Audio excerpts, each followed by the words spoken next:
السلام علیکم. الحمدللہ ثانع الخلق علی اکمل قام و ارفقی مسام والصلاة والسلام علی معید بابلغ الکلام لہدایت الکافۃ الانام کبدر تجلی من بین الغمام وعلی آلہ و اصحابہ الکرام. اعوذ باللہ من الشیطان الرجیم. بسم اللہ الرحمن الرحیم.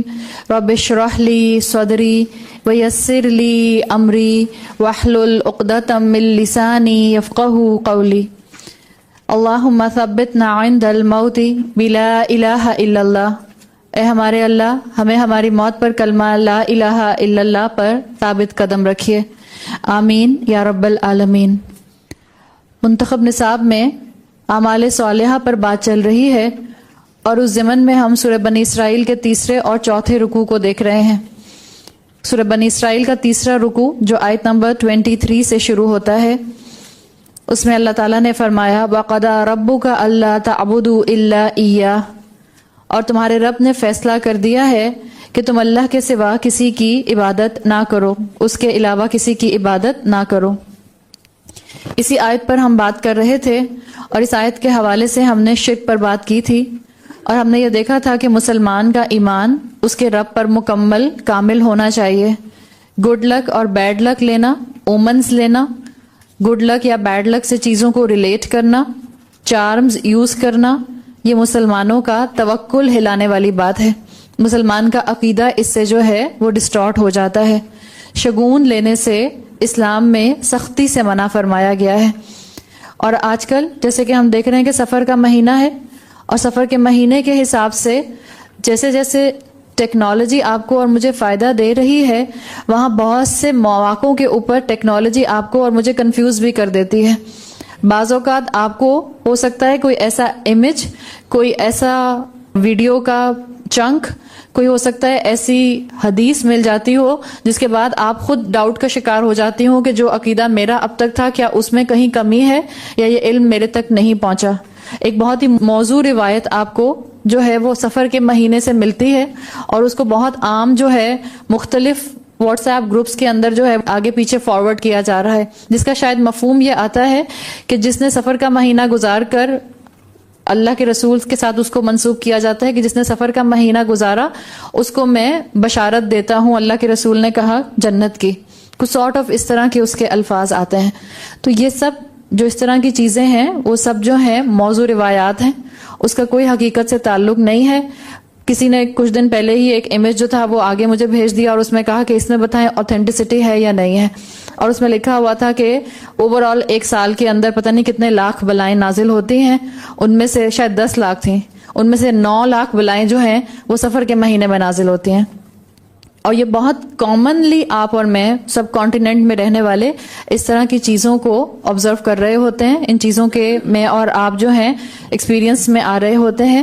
تو جہاں تک شگون لینے کی بات ہے، اور خاص طور پہ ہم شرک کے حوالے سے بات کر رہے ہیں، تو یاد رکھیں شگون لینا، سپرسٹیشیس تھاٹس رکھنا، اپنے آپ کو اومنز میں انوالو کرنا، یہ سب چیزیں انسان کو الٹیمیٹلی شرک کی طرف لے جاتی ہیں. اور سفر کے مہینے کے بارے میں تھوڑی سی انفارمیشن آپ سب کے پاس ہونی چاہیے، تاکہ کل کو اگر آپ کے گھر میں کوئی آپ سے بات کرتا ہے تو آپ اس کو چند الفاظ میں اوتھینٹک بات بتا سکیں، یا آپ اس کو کوئی ایسی دلیل دے سکیں جس کی وجہ سے کم اگر وہ آپ کی بات نہ بھی سمجھے، آپ چیزوں کو اچھی طرح سے سمجھ کے کنوکشن کے ساتھ بات کو آگے بیان کر سکیں. سفر کے مہینے کی اگر ہم بات کریں تو سفر کا مہینہ اسلامک کیلنڈر میں دوسرا مہینہ ہے، اور یہ سفر صاد سے شروع ہونے والا لفظ ہے. صاد فا را اس کا روٹ ورڈ ہے. اگر آپ عربی کی کتابوں میں پڑھیں تو وہ لکھتے ہیں کہ ہر مہینے کی کوئی نہ کوئی وجہ تسمیہ ہوتی ہے. وجہ تسمیہ، آپ تسمیہ کس کو کہتے ہیں؟ تسمیہ ہم کہتے ہیں بسم اللہ پڑھنے کو. کسی چیز کے نام کی وجہ کیا ہے اس کو وجہ تسمیہ کہتے ہیں. اسم سے بنا ہے وجہ تسمیہ، تسمیہ اسم سے بنا ہے. تو اگر آپ مختلف عربی کی کتابیں پڑھتے ہیں تو اس میں مہینوں کے نام، اس کی وجہ تسمیہ بیان کی جاتی ہے، اور سفر کو بیان کرتے ہیں کہ سفر کو سفر کیوں کہا جاتا ہے. اس کو جاننے کے لیے آپ کو جو اصول ملتا ہے مفسرین کی طرف سے وہ یہ ملتا ہے، وہ کہتے ہیں سفر کو جاننے کے لیے ضروری ہے کہ آپ عرب کے اندر جو نسی کا قانون تھا اس کو سمجھ جائیں. نسی نون سین یا سے نسی کا قانون جس کے بارے میں قرآن نے بھی بات کی ہے. سورہ توبہ کے اندر آیت آتی ہے جس کا مفہوم یہ ہے کہ نسی کا قانون کفر میں ایک اضافہ اور ایک زیادتی ہے. یہ نسی کا قانون کیا تھا؟ عرب دور جاہلیت سے ہی جو کیلنڈر فالو کرتے تھے وہ قمری کیلنڈر تھا، یعنی وہ لیونر کیلنڈر تھا. جیسے آج کل ہم 2 کیلنڈرز کو دیکھ رہے ہوتے ہیں، ہمارا لیونر کیلنڈر الگ چل رہا ہوتا ہے، سولر کیلنڈر الگ چل رہا ہوتا ہے. عرب قمری کیلنڈر کو فالو کیا کرتے تھے، یعنی چاند کی تاریخوں کے حساب سے ان کا مہینوں اور سال کا حساب کتاب چلتا تھا. اور ان کے ہاں بھی سال کے 12 مہینے ہی چلے آ رہے تھے. لیکن ان 12 مہینوں میں عربوں کو ایک نقصان محسوس ہوتا تھا، اور ایک دور ان پر آیا جب ان کو یہ 12 مہینوں کے اندر ایک نقصان محسوس ہوا، اس لیے کہ جب وہ کیلنڈر کے حساب سے چلتے تھے جو قمری تھا، تو جو حج ہوا کرتا تھا وہ کبھی سردیوں کے اندر آیا کرتا تھا، کبھی گرمیوں میں آیا کرتا تھا، کبھی خزاں میں آتا تھا اور کبھی بہار میں آتا تھا. اس لیے کہ آپ کو پتا ہے کہ قمری کیلنڈر جب فالو کیا جاتا ہے تو ہر سال 10 دن پیچھے آ جایا جاتا ہے. تو یہ جو حج کا آگے پیچھے ہونا تھا یہ ان کو محسوس ہوتا تھا کہ حج کبھی خوشگوار موسم میں آتا ہے، کبھی ناخوشگوار موسم میں آتا ہے. ناخوشگوار یعنی بہت سخت گرمی میں آتا ہے، اور آپ کو پتا ہے کہ صحرا کے اندر، عرب کے اندر گرمی سخت پڑتی تھی. تو انہوں نے یہ آبزرو کیا کہ جب حج بہت سخت گرمی میں آتا ہے، ناخوشگوار موسم میں آتا ہے، تو لوگ بہت کم آتے ہیں، لوگوں کے حج کرنے کی جو تعداد ہے وہ کم ہو جاتی ہے. تو انہوں نے کیا چاہا، انہوں نے کیا پلان کیا، ان کی خواہش یہ ہوئی کہ کچھ ایسا کیا جائے جس سے زیادہ لوگ جو ہیں وہ حج کرنے کی طرف آئیں. اس لیے کہ حج جو تھا وہ ان کے لیے صرف اور صرف ایک ریلیجیس فیسٹیول نہیں تھا، ایک ریلیجیس ان کا کام نہیں سمجھتے تھے. انہوں نے اس کو ایک کمرشل فیسٹیول بنایا ہوا تھا. صرف عبادت نہیں تھی ان کی، بلکہ تجارتی، ان کے کاروباری کام بھی اس کے ساتھ اٹیچڈ ہوتے تھے. لوگ جو ان کے دیوی دیوتا، جو ان کے بت حرم میں رکھے ہوتے تھے، ان کو دیکھنے بھی آیا کرتے تھے، ان کی پوجا پاٹ بھی کیا کرتے تھے، اور حج کا فریضہ بھی ساتھ ساتھ انجام دے دیا کرتے تھے. اور ہوتا یہ تھا کہ جب بھی سال میں ایک مرتبہ حج آتا تھا تو عرب کے کونے کونے سے لوگ جو تھے وہ مکہ میں اکٹھے ہوتے تھے، جس کی وجہ سے ان کی تجارت بہت بڑھ جایا کرتی تھی. تو حج کا موقع ایک تجارتی میلہ بن جایا کرتا تھا. اسی طرح سے جب رجب کا مہینہ آتا تھا تو اس میں عمرہ بہت ہوا کرتا تھا. تو مفسرین لکھتے ہیں کہ رجب کے مہینے میں بھی ان کی یہ تجارت خوب چمکا کرتی تھی، اس لیے کہ خوب لوگ آیا کرتے تھے. پھر آپ کو معلوم ہے کہ اسلام نے اسی دور سے اب تک 4 مہینے حرمت والے رکھے. ان میں رجب ایک شامل ہو گیا، ایک ذی قعدہ، ذی الحج اور محرم، یہ 3 مہینے بھی تھے. ان کو حرمت والے مہینے کہا جاتا ہے. حرمت والے مہینے کیوں کہا جاتا ہے؟ اس لیے کہ ان مہینوں میں جنگ و جدل نہیں ہوتا تھا، لڑائی جھگڑا نہیں ہوتا تھا، عرب پر امن رہتا تھا. رجب، ذی قعدہ، ذی الحج اور محرم، جب یہ حرمت والے مہینے آتے تھے تو ہوتا یہ تھا کہ عرب پر امن رہتا تھا، اس لیے کہ وہ آپس میں لڑائی جھگڑے نہیں کیا کرتے تھے، اور یہ وقت ان کی تجارت کے لیے آئیڈیل ہوتا تھا. اور جب موسم حج کا ہوتا بھی خوشگوار تھا تو وہ بہت زیادہ اس سے پروفٹ ارن کیا کرتے تھے، تجارت ان کی زیادہ ہوتی تھی. تو عرب نے ایک طریقہ کیا نکالا کہ حج جو ہے وہ مستقل اچھے ہی موسم میں آئے. انہوں نے نسی کا قانون جو ہے وہ ایجاد کر لیا، جس کا ذکر سورہ توبہ میں آیا ہے. اور یہ نسی کا قانون کیا تھا؟ ہر تیسرے سال وہ اپنے ان 12 مہینوں کے اندر 1 مہینے کا اضافہ کر لیا کرتے تھے. یعنی ریگولر روٹین میں کتنے مہینے تھے؟ 12. لیکن ہر تیسرے سال وہ اس کے اندر ایک 13واں مہینہ ایڈ کر لیا کرتے تھے. ابھی جو 13واں مہینہ ایڈ کرتے تھے یہ ایکسٹرا مہینہ ہوتا تھا جو ہر تیسرے سال ایڈ ہوتا تھا. اس کے ایڈ ہونے کی وجہ سے ان کی کیلکولیشنز یہ تھی کہ حج جو تھا وہ پھر اچھے ہی موسم میں آیا کرتا تھا.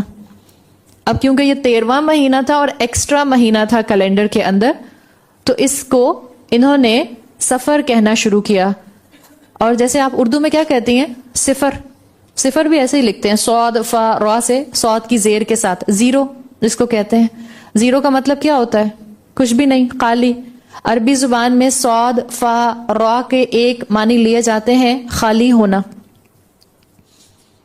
تو اسی خالی ہونے کے کانسیپٹ سے انہوں نے اس 13ویں مہینے کا نام سفر رکھ دیا، یعنی خالی کا مہینہ، خالی مہینہ، ایک ایکسٹرا مہینہ. جو ان کے نارمل مہینے تھے اس کے اندر یہ سفر انکلوڈ نہیں تھا. کیوں انکلوڈ نہیں تھا؟ اس لیے کہ یہ ایکسٹرا تھا. اور جو پھر جو ان کے 12 مہینے تھے اس میں دماغ میں فوراً خیال آپ کے آتا ہے کہ پھر محرم کے بعد جو مہینہ تھا اس کا نام کیا ہوا کرتا تھا. ظاہر انسان کے ذہن میں فوراً اگلا سوال یہ آتا ہے. تو جو مفسرین اور جو مورخین لکھتے ہیں وہ بتاتے ہیں کہ اس دور میں جب تک کہ نسی کا قانون جو تھا اس کو ابینڈن نہیں کیا گیا تھا، اس دور میں محرم کو محرم الحرام کہا جاتا تھا جو سال کا پہلا مہینہ ہوتا تھا، اور جو سال کا دوسرا مہینہ ہوتا تھا اس کو محرم الحلال کہا جاتا تھا. محرم الحلال کہا جاتا تھا. تو 2 مہینوں کے نام محرم سے شروع ہوتے تھے. سال کا پہلا مہینہ محرم الحرام جیسے آج ہمارا بھی ہوتا ہے قمری کیلنڈر میں، اور دوسرا مہینہ ہوتا تھا محرم الحلال. اب آپ خود سوچ لیں کہ محرم الحلال وہ اسے کیوں کہتے تھے؟ اس لیے کہ حرمت والا مہینہ ختم ہوتا تھا تو اگلے محرم کو وہ محرم الحلال کہا کرتے تھے. پھر وقت کے ساتھ ساتھ جب نسی کا قانون ختم ہوا تو محرم الحلال کی ٹرم کو ختم کر دیا گیا، اور وہ جو 13واں مہینہ ختم ہوا تھا اس مہینے کے نام کو محرم کے بعد لا کر کیلنڈر میں پلیس کر دیا گیا. اس طرح سے سفر کا مہینہ اسلامی کیلنڈر کے اندر جو تھا وہ آیا مورخین کے مطابق کہ یہ ایکسٹرا مہینہ تھا. حافظ ابن حجر عسقلانی ان کی یہی رائے ہے کہ اس طرح سے سفر کا مہینہ اسلامک کیلنڈر کے اندر شامل ہوا. حافظ ابن حجر عسقلانی، الف لام ثا قاف لام الف نون یا، عسقلانی، حافظ ابن حجر عسقلانی، یہ ان کی رائے ہے کہ انہوں نے کہا کہ سفر کی وجہ تسمیہ ایک کیا تھی کہ یہ کیونکہ ایکسٹرا مہینہ تھا تو انہوں نے اس کو خالی مہینہ قرار دے کر نسی کے قانون میں ایڈ کیا تھا. پھر جب نسی کا قانون ختم کرا دیا گیا تو اس کو محرم الحلال کی جگہ شفٹ کر دیا گیا. اس لیے آپ دیکھیں، آپ نے سنا ہوگا بعض لوگ محرم کے مہینے کو آج بھی انڈو پاک کے اندر، سب کانٹیننٹ کے اندر خالی کا مہینہ کہتے ہیں. سفر کے مہینے کو خالی کا مہینہ آج بھی لوگ کہتے ہیں. اور یا آپ نے سنا ہوگا کہ بعض لوگ اس کو کہتے ہیں 13 تیزی کا مہینہ. وہ 13 تیزی کیوں کہتے ہیں؟ اب کلک کیا آپ کو؟ اس لیے کہ وہ 13واں مہینہ تھا. اور تیزی کیوں تھی وہ بھی آپ کو آگے پتہ چل جائے گی. 13ویں دن میں بلائیں، وہ اس لیے کہ وہ کانسیپٹ جو ہے ہمارے ہاں مسلمانوں کے اندر غیر مسلموں سے پینیٹریٹ کر گیا. ایک اور آپ کو مورخ ملتے ہیں جو محدث بھی ہیں، سخاوی جن کا نام آتا ہے. ان کی کتاب ہے جس کتاب میں انہوں نے دنوں اور مہینوں کے بارے میں جو باتیں مشہور ہیں وہ اس میں لکھی ہیں. اور ان کی کتاب عربی میں کتاب ہے المشہور فی اسماء الایام والشہور. ان کے کہنے کے مطابق یہ کہتے ہیں کہ سفر جو تھا اس کو تیزی کا مہینہ کیوں کہا گیا، خالی کا مہینہ کیوں کہا گیا، اس کی وجہ بیان کرتے ہیں اس کتاب کے اندر. انہوں نے کہا کہ 3 حرمت والے مہینے ایک ساتھ آتے تھے، ذی قعد، ذی الحج اور محرم ایک ساتھ آتے تھے. اور حرمت والے مہینے تھے، اس کا مطلب ہے اس کے اندر لڑائی منع تھی، جنگ و جدل پر پابندی ہوا کرتی تھی، عرب آپس میں لڑ نہیں کر سکتے تھے، تو امن رہا کرتا تھا. اس لیے کہ اگر آپ عرب کی تاریخ اٹھا کر پڑھیں تو آپ کو پتہ چلتا ہے کہ عرب لوٹ مار بہت کیا کرتے تھے. جیسے ہی محرم کا مہینہ ختم ہوتا تھا، حرمت والا مہینہ ختم ہوتا تھا، وہ بین ہٹتا تھا، یہ لوٹ مار کرنے کے لیے اپنے گھروں سے نکل جایا کرتے تھے اور خوب قتل و غارت کیا کرتے تھے. تو جب مرد گھروں سے اس طرح نکل جایا کرتے تھے تو یہ جو سخاوی ہے مورخ یہ لکھتے ہیں کہ گھر خالی ہو جایا کرتے تھے. اور تاریخ یہ بتاتی ہے کہ مکہ کے اندر، عرب کے اندر قتل و غارت جو تھی وہ ایک پیشے کی طرح ٹریٹ کی جاتی تھی، ایک پروفیشن کی طرح ٹریٹ کی جاتی تھی. خوب لوگوں کا مال اکٹھا کرتے تھے اور یہی ان کا معاش تھا. تو جب لوٹ مار کرتے تھے تو سخاوی ایک وجہ لکھتے ہیں کہ لوگوں کے گھر خالی ہو جایا کرتے تھے، اور گھروں کے خالی ہونے کو اس سفر کے مہینے کے ساتھ ریلیٹ کیا جاتا تھا. خالی ہونے کو، کیونکہ لوٹ مار کر کے گھر کا سامان سارا لوٹ لیا، مال اسباب لوٹ لیا تو گھر خالی ہو گیا. تو ایک وجہ یہ تھی اس مہینے کو سفر کہنے کی کہ گھر خالی ہو جاتا تھا مال و دولت سے. دوسری وجہ کیا تھی کہ جب مرد لوٹ مار کرنے کے لیے گھروں سے نکل جایا کرتے تھے تو بھی گھر خالی ہو جایا کرتے تھے پیچھے. تو وہ عربی میں کہا کرتے تھے سفر المکان، مکان خالی ہو گیا یا مکان کا خالی ہونا. اب جب وہ نکلتے تھے تو آپ کے سامنے دو وجوہات آ گئیں. ایک، مرد لوٹ مار کرنے کے لیے نکل گئے تو گھر خالی ہو گیا. دوسرا، سامنے سے آ کے کسی نے لوٹ مار کر لی، گھر کا سارا سامان چلا گیا، مال و اسباب چلا گیا تو گھر خالی ہو گیا. تیسرا، اس کا ایفیکٹ، ریپل ایفیکٹ کیا ہوتا تھا کہ جب جنگ و جدل ہوتا تھا، لوٹ مار ہوتی تھی تو جھگڑے ہوتے تھے تو ظاہری بات ہے لڑائی بڑھتی تھی اور پھر لوگ قتل بھی ہو جایا کرتے تھے. تو سخاوی لکھتے ہیں کہ گھر گھر موتیں ہوا کرتی تھیں. جب اتنے جھگڑے ہوں گے، ڈاکے پڑیں گے تو ظاہری بات ہے کوئی ریزسٹنس بھی آئے گی، سامنے سے ریزسٹنس آئے گی تو لوگ مارے جائیں گے. تو ان کے گھر میں اس مہینے اسی لیے گھر گھر موتیں ہوا کرتی تھیں. ان وجوہات کی وجہ سے عربوں کے اندر اس خیال نے جڑ پکڑ لی تھی کہ جو سفر کا مہینہ ہے یہ منحوس ہے، اس سے وہ برا شگون لیا کرتے تھے. حالانکہ ہم جانتے ہیں کہ مہینوں میں کوئی نحوست نہیں ہے. وہ خود لڑائیاں کرتے تھے، جھگڑے کرتے تھے، قتل و غارت کرتے تھے، اس کا اثر ان کے اوپر آتا تھا جس کی وجہ سے گھر گھر نوحہ اور ماتم ہوا کرتا تھا. تو بجائے اس کے کہ اپنے عمل پر توجہ کرتے، انہوں نے مہینے کو منحوس قرار دے دیا.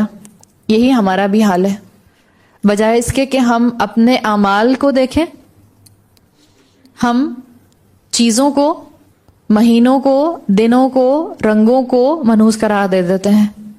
ہماری اپنی مسلمان مردوں کی غیرت کا غائب ہو جانا وہ نظر نہیں آتا، مسلمان عورت کی حیا کا ایلیمنٹ ختم ہو جانا وہ نظر نہیں آتا، اولادوں کے اندر سے ماں باپ کا عزت اور احترام کا ختم ہو جانا وہ نظر نہیں آتا، معاشرے کے اندر دھوکہ، کرپشن، فساد، جھوٹ، رشوت، سود کا پھیل جانا وہ نظر نہیں آتا، اور بلائیں نازل ہونے کے لیے ہم مہینوں کو منحوس قرار دے دیتے ہیں. تو یہی چیز عرب کے معاشرے میں بھی تھی، اور انہوں نے بہت سے توہمات کی وجہ سے، اپنے اعمال کی منحوسیت کی وجہ سے مہینے کو منحوس قرار دے دیا تھا. اسی وجہ سے مورخین لکھتے ہیں کہ وہ سفر کے مہینے میں کوئی تقریب خوشی کی نہیں کیا کرتے تھے، کوئی اپنی خوشی بھی سیلیبریٹ نہیں کیا کرتے تھے. جیسے آپ کو معلوم ہوگا عربوں کے بارے میں کہ عرب شوال کے مہینے کو بھی اسی طرح سے اپنے لیے منحوس سمجھا کرتے تھے. تاریخ بتاتی ہے کہ شوال کے مہینے میں عرب میں یا مکہ میں کسی جگہ کوئی وبا پھوٹی تھی جس کی نتیجے میں بہت سے لوگ ہلاک ہو گئے تھے. اس وقت سے انہوں نے شوال کے مہینے کو بھی منحوس کہنا شروع کر دیا تھا. اور ہم رسول اللہ صلی اللہ علیہ وسلم کی سیرت پڑھتے ہیں تو ہمیں پتہ چلتا ہے کہ آپ نے اس بدشگونی کو بھی ختم کیا. حضرت عائشہ رضی اللہ عنہا فرماتی ہیں کہ عرب کے لوگ شوال کے مہینے کو منحوس سمجھا کرتے تھے، جبکہ میرا نکاح بھی شوال کے مہینے میں ہوا اور رخصتی بھی شوال کے مہینے میں ہی ہوئی. تو اب آپ سوچ لیں کہ ان سے زیادہ لکی کوئی ہو سکتا ہے؟ ان سے زیادہ کامیاب شادی کسی کی ہو سکتی ہے؟ تو اللہ تعالیٰ نے ان کے اس وہم کو، عربوں کے اس وہم کو اور ان کے اس شگون لینے کو رسول اللہ صلی اللہ علیہ وسلم کے ذریعے توڑوایا. تو سفر کے مہینے کے اندر بھی ان کے ساتھ یہی شگون وابستہ تھا کہ یہ خوشی کی تقریبات سفر کے مہینے میں نہیں کیا کرتے تھے. جب اللہ کے رسول صلی اللہ علیہ وسلم کے علم میں یہ بات آئی تو آپ نے فرمایا، مسلم میں روایت آتی ہے، لا عدوى ولا غولا ولا سفر. آپ نے کہا بیماری لگنے، بدفعلی اور سفر کی کوئی حقیقت نہیں. لا عدوہ عین سے، ولا غولا غین سے، ولا سفر. بیماری لگنے، بدفعلی اور سفر کی کوئی حقیقت نہیں. یعنی اللہ کے رسول صلی اللہ علیہ وسلم کا یہ ایک قول، آپ کا یہ ایک کہنا کافی ہے جب اللہ کے رسول نے کہہ دیا ولا سفر. سفر کے ساتھ جتنے بھی تمہارے گمان ہیں، بدشگونیاں ہیں، اس کی کوئی حقیقت نہیں. بدفعلی یعنی اومنز لینے. آپ نے کہا کہ مثال کے طور پر اکثر لوگ پتہ نہیں کہتے ہیں، بزرگ کہتے ہیں کہ کوئی جاتے ہوئے کو پیچھے سے آواز نہ دو، پیچھے سے آواز دی تو وہ شگون لے لیتے ہیں کہ اب کوئی اس کا برا ریاکشن آ جائے گا. اس کو کہتے ہیں بدفعلی کرنا، اومن لینا کوئی. یا وہی جو آپ کو پہلے مثال دی کہ بلی کا راستہ کاٹ لینا یا دودھ کا بوائل کر جانا، جو لوگ جس سے مختلف بدفعلی کے کام کرتے ہیں اومنز لیتے ہیں. تو آپ نے فرمایا بیماری لگنے، بدفعلی اور سفر کی کوئی حقیقت نہیں. اب ہوا یہ کہ اللہ کے رسول صلی اللہ علیہ وسلم نے تو اس چیز کو کلیئر کر دیا، مسلمانوں کے اندر سے توہمات نکال دی گئیں، مسلمانوں کو شگون لینے کی عادت سے ہٹا دیا گیا اور ان کو کلیئرٹی کے ساتھ بتا دیا گیا کہ یہ چیز ان کو شرک کی طرف لے جا سکتی ہے. یہی اسلامی مہینے جو تھے انہی ناموں کے ساتھ اسلامی کیلنڈر میں شامل رہے اور اس کے بعد یہ مسلمانوں میں جنریشن آفٹر جنریشن آگے کنٹینیو ہوتے رہے. اب جب اسلام جو ہے وہ دنیا میں پھیلا اور مسلمان جو ہیں وہ عرب کے خطے سے باہر نکلے، تو وہ جو پرانے توہمات تھے وہ بھی مسلمانوں کے علم میں تھے. مزید جب مسلمان آگے بڑھے اور جو کمزور ایمان والے تھے انہوں نے کچھ غیر مسلم عقائد کو بھی اپنے ساتھ شامل کرنا شروع کر دیا. اہل کتاب کے اندر پہلے سے 13 کا عدد جو تھا وہ منحوس سمجھا جاتا تھا، 13 نمبر. خاص طور پہ عیسائیوں کے اندر، کرسچینٹی کے اندر 13 کا نمبر جو ہے اس کو منحوس سمجھتے ہیں. اس لیے کہ اس کا بھی آپ کو بیک گراؤنڈ معلوم ہوگا کہ اس کا بیک گراؤنڈ کیا ہے. اس کا بیک گراؤنڈ یہ ہے کہ ان کا خیال ہے کہ عیسیٰ علیہ السلام کے جو ساتھی تھے ان میں سے جو ان کا 13واں ساتھی تھا، جو ان کا 13th فرینڈ تھا، جوڈس اسکیریٹ اس کا نام آتا ہے، اسی کے بارے میں آتا ہے کہ اس نے عیسیٰ علیہ السلام کی مخبری کی تھی. رومن آرمیز کا وہ سپائے بن گیا تھا اور اس نے ان کو جا کے بتا دیا تھا کہ عیسیٰ علیہ السلام جو ہے وہ فلاں باغ میں فلاں جھونپڑی میں چھپے ہوئے ہیں. اور اس نے ان کو جا کے بتا دیا تھا کہ عیسیٰ علیہ السلام جو ہے وہ فلاں باغ میں فلاں جھونپڑی میں چھپے ہوئے ہیں. اس وجہ سے 13 کا ہنسا جو ہے وہ کرسچینٹی کے اندر وقت کے ساتھ ساتھ بڑھتا گیا اور اس کو بیڈ لک کا سائن بنا دیا گیا. اور یہ حقیقت ہے کہ یہ جتنی بھی سپرسٹیشیس چیزیں ہوتی ہیں شیطان ان کو اہم بنا کر، اٹریکٹیو بنا کر ضرور پیش کرتا ہے. اور یہ چھوٹی چھوٹی چیزوں سے شروع ہوتا ہے. جیسے میں کچھ دن پہلے سن رہی تھی لیکچر، تو وہ ڈاکٹر فرحت کہہ رہی تھی، ان کو سن کے اتنا اچھا بھی لگا کہ ایک دم سے بات کلک کر گئی. ہم سب کے ساتھ ہوتا ہوگا. کہہ رہی تھی مثال کے طور پہ پنکھا چل رہا ہوتا ہے، ہم کہتے ہیں اگر ابھی رک گیا تو میں یہ کام کر لوں گی ورنہ میں یہ کام نہیں کروں گی. ہم کیسے یہ کام کرتے ہیں؟ اگر مثال کے طور پہ فون کی گھنٹی بجی، ہم کہتے ہیں اچھا اگر امی کا فون ہوا ہے اور ہم اس سے پہلے سوچ ہی رہے تھے کہ میں یہ کام کروں یا نہ کروں، دل میں ایک دم سے خیال آتا ہے ایسے ہی فریکشن آف سیکنڈ کے لیے، اچھا اگر امی کا فون ہوا تو میں یہ کام کر لوں گی. تو وہ کہہ رہی تھی یہ چیز بھی انسان کو الٹیمیٹلی شگون لینے کی طرف لے جاتی ہے. تو انسان کو بہت محتاط ہونا چاہیے. شیطان اس طرح کے توہمات کو، اس طرح کی چیزوں کو اٹریکٹیو بنا کر بہرحال انسانوں کے سامنے لاتا ہے، اور مسلمانوں کے سامنے بھی یقیناً اسی طرح سے لایا. اور ہوا یہ کہ وہ مسلمان جو رسول اللہ صلی اللہ علیہ وسلم کے معاشرے سے نکل کر دنیا میں پھیلے تھے، اس کے بعد جب نسل در نسل معاملہ آگے بڑھا تو اس کے اندر ڈائلیوشن آنے لگ گیا، اور یہ مختلف عقائد جو تھے یہ اسلام کے اندر، مسلمانوں کے اندر بھی پینیٹریٹ کرنے لگ گئے، اس لیے کہ اسلام دوسرے مذاہب کے ساتھ ایکسپوزڈ ہو رہا تھا. اور سفر کا مہینہ کیونکہ ایک زمانے میں 13واں مہینہ تھا اور 13 نمبر جو تھا وہ عیسائیوں کے اندر منحوس سمجھا جاتا تھا، تو برا شگون آ کر دوبارہ سے سفر کے مہینے کے ساتھ اٹیچ ہو گیا. اگر آپ اوور آل دنیا میں گھوم پھر کر دیکھیں تو آپ کو سب سے زیادہ توہمات لینے والے مسلمان جہاں ملیں گے وہ پاکستان اور ہندوستان کے مسلمان ہیں. باقی دنیا میں مسلمان بھی اس طرح کی چیزوں سے عموماً لیتے ہوں گے، لیکن سب کانٹیننٹ کے مسلمانوں کے اندر آپ کو شدت نظر آتی ہے. لوگوں نے ان چیزوں کو اس مہینے کے ساتھ جوڑ لیا ہے. شاید یہ وجہ ہے کہ بہت عرصہ ہندوؤں کے ساتھ رہے اور مشرک مذاہب کے اندر بھی مختلف طرح کے شگون لینے جو تھے، اور 13 کا نمبر جو تھا وہ وہاں پر بھی منحوس قرار دیا گیا تھا. تو ہوا یہ کہ جب لوگوں نے اس طرح کے سیلف کریٹڈ بہت سے خیالات اور اربوں کے معاشرے کی پرانی چیزیں دوبارہ سے سرایت کر کے اس مہینے کے ساتھ اٹیچ کر لیں کم علمی کی وجہ سے، تو پھر اپنے اپنے طور پر سب نے طریقے نکال لیے اور ترکیبیں نکالیں کہ اچھا کس طرح سے اس مہینے کی مشکل کو، اس مہینے کی نحوست کو دور کیا جا سکتا ہے، یا جو اس مہینے میں بلائیں نازل ہو رہی ہیں اس سے کیسے ہم محفوظ رہ سکتے ہیں. جبکہ اگر آپ نوٹ کریں کہ اللہ کے رسول صلی اللہ علیہ وسلم نے کیا فرمایا تھا جب ان کو پتا چلا تھا کہ عرب کے دور میں اس طرح سے سفر کے مہینے کے ساتھ توہمات اٹیچ تھے، تو آپ نے کہا تھا ولا سفر کی کوئی حقیقت نہیں ہے. اگر ہم اسی چیز کو اپنے لیے سبق بنا لیں تو آپ کی اور میرے لیے پریشانی کا باعث جو ہے وہ یہ چیزیں بنیں گی نہیں، اس لیے کہ مجھے اور آپ کو احساس ہو جائے گا کہ رسول اللہ ہمیں کیا بتا کر گئے ہیں کہ اس مہینے کے اندر کوئی نحوست نہیں ہے.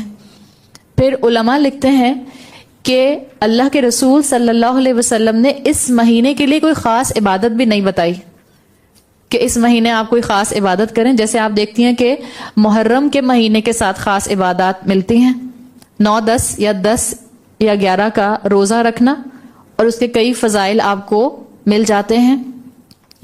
ذی الحج کے مہینے کے بارے میں کئی آپ کو معاملات ملتے ہیں کہ ذی الحج کے پہلے 9 دن جو ہیں وہ بہت عبادت کرنے کے اعتبار سے اہم دن ہیں. روزہ رکھا جائے اس لیے کہ عبادت کا ایکسٹریم فارم، بہترین فارم روزہ ہوتا ہے، وہ اللہ کے رسول صلی اللہ علیہ وسلم نے بتایا. رمضان کے مہینے کی خاص عبادات آپ کو اور مجھے ملتی ہیں. شوال کے مہینے کی خاص عبادت آپ کو اور مجھے ملتی ہے کہ شوال کے مہینے میں اگر 6 روزے رکھ لیے جائیں تو وہ روزے اور رمضان کے روزے مل کر پورے سال کے روزوں کا ثواب جو ہیں وہ انسان کو دے دیتے ہیں. لیکن اس طرح کی کوئی عبادت اللہ کے رسول صلی اللہ علیہ وسلم نے سفر کے مہینے کے لیے نہیں بتائی. علماء کہتے ہیں کہ اگر بہت بلائیں اس مہینے میں نازل ہوتی تو اللہ کے رسول فرما دیتے کہ تم کثرت سے استغفار کیا کرو، خوب استغفار کیا کرو. اگر ایسا ہوتا تو آپ ضرور بتاتے. اس لیے کہ اگر آج کوئی یہ کہہ رہا ہے کہ اس مہینے میں بہت بلائیں نازل ہوتی ہیں تو اس کو یہ انفارمیشن کس نے دی ہے؟ وہی تو اللہ کے رسول صلی اللہ علیہ وسلم پر آتی تھی. اگر کوئی کہتا ہے کہ بہت بلائیں نازل ہوتی ہیں تو کیا اس کے پاس غیب کا علم ہے؟ اس لیے کہ کیا آپ کو آسمان سے بلا اترتی ہوئی نظر آتی ہے اپنے سر کی آنکھوں سے؟ کتنی اترتی ہیں اور کتنی اوپر جاتی ہیں واللہ عالم، یہ تو غیب کا علم ہے. اگر کوئی یہ کلیم کرتا ہے وہ اپنے آپ کو یہ بتانا چاہ رہا ہے کہ اس کے پاس غیب کا علم ہے. غیب کا علم صرف اللہ کے پاس ہے، اور اللہ تعالیٰ اپنے ہی اذن سے جتنا چاہتا تھا، جس کو چاہتا تھا اپنے رسولوں میں سے عطا کر دیتا تھا. اب تو رسول آنا بھی جو ہیں وہ سلسلہ بھی منقطع ہو چکا ہے. تو اسلام کا مزاج نہیں ہے کہ مہینوں سے، دنوں سے، رنگوں سے یا پتھروں سے شگون لیے جائیں، توہمات لیے جائیں. یہ جو شگون لینا ہوتا ہے، یہ جو سپرسٹیشیس تھاٹس ہوتے ہیں، یہ انسان کے اندر کمزوری پیدا کرتا ہے، بزدلی پیدا کرتا ہے. اس لیے کہ انسان پھر ایسی چیزوں سے ڈرتا ہے جس کا آپ کے پاس کوئی علاج نہیں ہے. ایسی چیزوں سے آپ کو خوف آنے لگ جائے گا جس کا توڑ آپ کے پاس نہیں ہے. تو اب آپ کی اور میری چوائس ہے کہ ہم علم آنے کے بعد اپنے عمل کو بدلنے کی کوشش کرتے ہیں، یا پھر آپ کا اور میرا وہی معاملہ ہے کہ حسبنا وجدنا علیہ ما آباؤنا، ہم اسی ٹرم پر رہیں گے کہ جیسے ہم نے اپنے باپ دادا کو دیکھا. ہم توہمات سے نکل کر اپنی زندگی کو رسول اللہ صلی اللہ علیہ وسلم کی زندگی کے مطابق گزاریں گے، ان کے اسوہ کے مطابق گزاریں گے، یا اب ابھی بھی ہم اس بارے میں کنفیوز رہیں گے کہ بلائیں اتر رہی ہیں اس مہینے میں یا نہیں اتر رہی.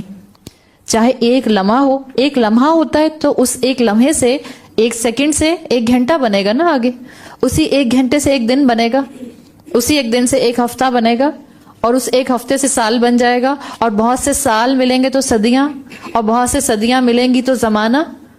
اللہ تعالیٰ نے حدیث قدسی میں کیا فرمایا ہے کہ زمانے کو برا نہ کہو. الٹیمیٹلی زمانے کا سب سے چھوٹا یونٹ کیا ہوگا؟ آپ جائیں تو 1 لمحے کے اوپر آ جائے گا. اللہ تعالیٰ نے حدیث قدسی میں فرمایا جس کا مفہوم آتا ہے کہ زمانے کو برا نہ کہو، زمانہ میں ہوں. جو حدیث قدسی کے الفاظ آتے ہیں اس کا مفہوم یہ آتا ہے، اس لیے کہ اللہ تعالیٰ نے سورہ زمر میں فرمایا ہے اللہ خالق کل شیء، اللہ ہر چیز کا بنانے والا ہے. دن رات ہو، سورج چاند ہو، آسمان زمین ہو، مہینے سال ہو، ہر چیز کو بنانے والا اللہ تعالیٰ ہے. تو یہ کانسیپٹ کلیئر کرنے کی ضرورت ہے. کوئی آپ سے بات کرے، کوئی آپ کو میسج بھیجے تو آپ کے پاس اتنا الفاظ کا ذخیرہ ہو کہ آپ اس کو 4 جملوں میں ایک اچھی بات کوٹ کر دیں. اسلام یقیناً چیزوں کا مبارک ہونا واضح کرتا ہے. آپ دیکھیں جمعے کا دن، کیا اسلام کے اندر اس کو مبارک نہیں کیا گیا؟ رات کا آخری پہر، تہجد کا وقت جس کو کہتے ہیں، کیا اس کے لیے بتایا نہیں گیا کہ کتنا اہم وقت ہے دعا کرنے کے لیے، گڑ گڑانے کے لیے، تہجد پڑھنے کے لیے؟ رمضان کا مہینہ مبارک قرار دیا گیا، 9 ذی الحج مبارک قرار دیا گیا. لیکن کیا کسی گھڑی کو، کسی دن کو، کسی مہینے کو اسلام نے برا یا منحوس قرار دیا؟ آپ کو اسلام کے اندر یہ چیز نہیں ملے گی. اسکالرز کہتے ہیں جس نے یہ سوچا کہ سفر کے مہینے میں نحوست ہے، اس نے اللہ پر جھوٹ باندھا. اور قرآن میں آتا ہے افترا علی اللہ کذبا، اللہ پر جھوٹ باندھنا جھوٹ ہے. اللہ پر جھوٹی افطرا کرنا، ازیوم کر لینا کہ یہ اللہ نے کہا ہے، یہ اللہ پر جھوٹ باندھنے کے برابر ہے. تو یہ جتنے بھی توہمات اس مہینے کے ساتھ اٹیچڈ ہیں، علماء ان سب کو بدعت کی کیٹیگری میں لے کر آتے ہیں. آپ صلی اللہ علیہ وسلم سے صحابہ نے پوچھا، جب اللہ تعالیٰ نے، اللہ کے رسول نے بتایا کہ سفر کی کوئی حقیقت نہیں اور نہ توہمات اور شگون کی کوئی حقیقت ہے، تو صحابہ نے پوچھا کہ جن سے ہو گیا ہو وہ کیا کریں؟ آپ صلی اللہ علیہ وسلم نے دعا بتائی کہ دعا کیا کرو، اللہم لا خیر الا خیرک، اللہ کوئی خیر ہے ہی نہیں سوائے اس سے کہ جس کو آپ نازل کریں یا جو آپ کی طرف سے ہو. ولا طیر الا طیرک، کوئی برا عمل ہو ہی نہیں سکتا سوائے اس کو کہ جس کو اللہ کی طرف سے ہی لکھ دیا گیا ہو. ولا الہ غیرک، اللہ کے علاوہ کسی کی عبادت نہیں ہو سکتی. تو بس جب تمہیں ذہن میں کوئی ایسا خیال آئے، یہ دعا پڑھ لیا کرو، اللہ تمہارے پچھلے گناہوں کو معاف فرما دے گا. صحیح ہے؟ لا خیر الا خیرک ولا طیر الا طیرک ولا الہ غیرک. تو یاد رکھیں اسکالرز کے مطابق بدشگونی یا نحوست بیرونی نہیں ہوتے. اس چیز کو اپنے عقیدے کے اندر لکھ لیں. بدشگونی ہو یا نحوست ہو، یہ بیرونی نہیں ہوتی، اندرونی ہوتی ہے. اپنا عقیدہ درست رکھنے کے لیے یہ جملہ انسان کو کفایت کر جائے گا. مبارک ہونا یا نحوست کا معاملہ ہونا، اس کی ڈپینڈنسی انسان کے اعمال پر ہوتی ہے. یہی صورت ہے سورہ بنی اسرائیل، جس کی آیت 13 اور 14 میں اللہ تعالیٰ نے واضح فرما دیا ہے وَكُلَّ إِنسَانٍ أَلْزَمْنَاهُ طَائِرَهُ فِي عُنُقِهِ، ہر انسان کا اعمال نامہ ہم نے اس کی گردن میں لٹکا رکھا ہے. سورہ بنی اسرائیل آیت 13 and 14. وَنُخْرِجُ لَهُ يَوْمَ الْقِيَامَةِ كِتَابًا، اور قیامت کے روز ہم ایک کتاب اس کے لیے نکالیں گے، یلقاہ منشورا، جسے وہ کھلا ہوا پائے گا. اور پھر کیا کہا جائے گا؟ اقرا کتابک، پڑھ اپنی کتاب، کفا بنفسک الیوم علیک حسیبا، آج اپنا حساب لینے کے لیے تم اکیلے ہی کافی ہو.